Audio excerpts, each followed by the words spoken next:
آج کی بات یہ ہے کہ آج سے کچھ دن پہلے امریکی حکومت نے ایک قانون پاس کیا ہے جس کے مطابق 19 جون کو ہر سال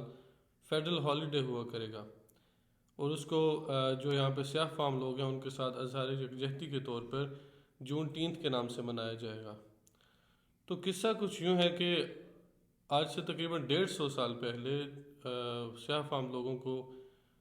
19 جون کو مکمل طور پر آزادی مل گئی تھی، ایٹ لیسٹ کاغذی طور پر تو ان کو آزادی مل گئی تھی۔ اس سے پہلے وہ ان کے غلاموں کی حیثیت تھی، ان کے جو لارڈز تھے وہ ان سے کام کرواتے تھے اور ان کو تنخواہ بھی نہیں دیتے تھے، ان کو مارتے پیٹتے بھی تھے، ان کے کوئی شہری حقوق نہیں تھے۔ 19 جون کو آج سے تقریباً 19ویں صدی کے اندر ان کو غلامی سے آزادی ملی۔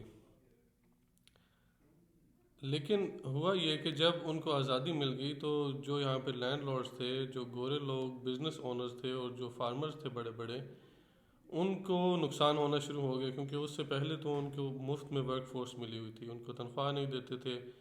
بس روٹی پانی دیتے تھے اور کام کرواتے تھے سیاہ فام لوگوں سے۔ تو جب ان کو شہری حقوق ملنا شروع ہو گئے تو ان کو تنخواہوں پر نوکر رکھنے پڑ گئے، تو ان کی کاسٹ آف پروڈکشن بڑھ گئی۔ تو اس چیز کی وجہ سے ان کو بزنس کے اندر لاس ہونا شروع ہو گیا، تو انہوں نے ایک منظم طریقے سے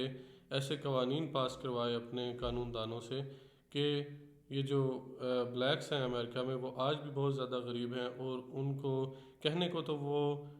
آزاد ہو چکے ہیں لیکن پھر بھی ان کی حیثیت غلاموں جیسی ہی ہے۔ مثال کے طور پر کون سے قوانین ہیں ایسے؟ فرسٹ آف آل تو انہوں نے یہ کیا کہ تقریباً 70s 80s اور 90s کے اندر خاص طور پہ پولیس والوں نے اور لا انفورسمنٹ ایجنسیز نے شک کی بنا پر اور کئی دفعہ بغیر شک کے بھی بہت سارے بلیکس کو جیلوں میں ڈالنا شروع کر دیا۔ جب جیل میں وہ جاتے تھے تو ان کو وہ سب سے پہلے پلی بارگین کا آپشن دیتے تھے کہ اگر تو تم اپنا جرم مان لو تو ہم تمہیں کم سزا دیں گے، لیکن اگر تم اعتراف جرم نہیں کرتے اور اپنا کیس عدالت میں جا کر لڑتے ہو تو پھر تم کو ہم 20 سے 30 سال کے لیے سیدھا جیل میں ڈالیں گے اور تمہاری زندگی وہیں کٹے گی۔ تو وہ غریب لوگ ڈر کر اعتراف جرم کر لیتے تھے اور 2-3 سال جیل میں کاٹ کر واپس سوسائٹی میں آتے تھے۔ تو سب سے پہلے تو یہ تھا کہ وہ جب قید میں ہوتے تھے تو وہ ان کی زندگی وہی غلاموں جیسی ہوتی تھی۔ یہاں پر دلچسپ بات یہ ہے کہ امریکہ کے اندر جو جیل خانہ جات ہیں وہ پرائیویٹ اینٹیز ہوتی ہیں، تو لوگ پرائیویٹ طور پر لوگ جیل بناتے ہیں اور پھر وہ حکومت کے ساتھ ٹھیکہ کرتے ہیں کہ ہم فی قیدی فی دن کے حساب سے ہم آپ کو چارج کریں گے، تو یعنی وہ قیدی کی حفاظت کریں گے، اس کو کھانا پینا دیں گے اور اس کے بدلے حکومت سے پیسے لیں گے۔ تو یہ ایک قسم کا بزنس بھی ہے یہاں پر۔ تو جب وہ لوگ جیل خانہ جات میں جاتے تھے تو انہی بزنس مین جو لوگ تھے انہوں نے بڑی بڑی کمپنیوں کے ساتھ بھی کانٹریکٹس کیے ہوئے تھے کہ ہم آپ کو سستی لیبر دیں گے، تو وہ قیدیوں کو ایز اے لیبر استعمال کرتے تھے، اور منیمم ویج جو یہاں پہ آج کل تقریباً $9 یا ڈالر ہے اس کو اس کی تقریباً ہاف پرائس پہ وہ کام کرواتے تھے۔ جیسے کہ وال مارٹ ایک بہت بڑا گروسری اسٹور، اور نہ صرف گروسری اسٹور بلکہ اور بھی ہر طرح کے آئٹمز وہاں پہ موجود ہیں، ان کا بھی ایک سکینڈل آیا تھا کہ وہ قیدیوں سے کام کرواتے تھے۔ تو سب سے پہلے تو یہ کہ دوبارہ وہی غلاموں کی زندگی انہوں نے گزارنا شروع کر دی۔ سیکنڈلی اس میں یہ تھا کہ جب وہ جیل سے واپس بھی آ جاتے تھے آزاد ہو کر، تو بھی وہ سوسائٹی کے اندر انٹیگریٹ نہیں ہو سکتے تھے۔ اس کی وجہ یہ ہے کہ ان پر فیلونی کے چارجز لگ چکے ہوتے ہیں، اور جب کسی بندے کے ریکارڈ میں فیلونی چارج لگ جائے تو اس کو یہاں پہ کوئی بھی بندہ نوکری کے لیے نہیں رکھتا۔ جب بھی آپ انٹرویو کرنے کے لیے جاتے ہیں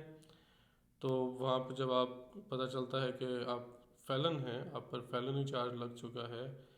آپ جرم کے مرتکب ہو چکے ہیں، تو آپ کو وہ ہائر نہیں کرتے۔ تو لہٰذا وہ دوبارہ انڈر دا ٹیبل اور غیر قانونی طور پر کام کرنے پر مجبور ہو جاتے ہیں، جس کا فائدہ اٹھا کر یہ بزنس مین لوگ ان کو کم تنخواہوں پر نوکری دیتے ہیں۔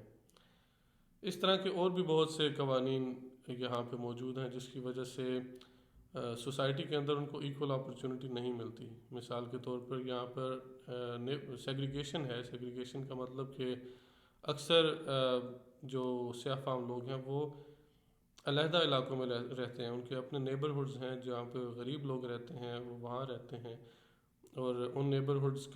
کے اندر اسکول بھی اچھے نہیں ہیں۔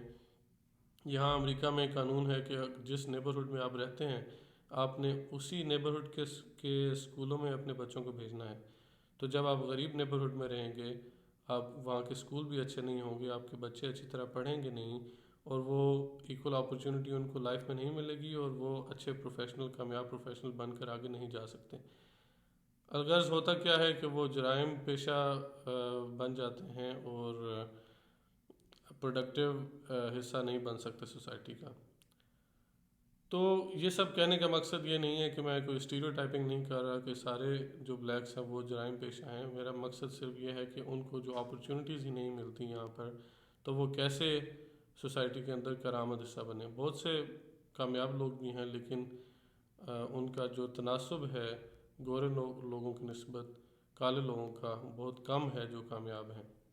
تو ان ساری چیزوں کو یہاں پر سسٹیمک ریسزم بھی کہا جاتا ہے، یعنی منظم قسم کی نسل پرستی کہا جاتا ہے، کہ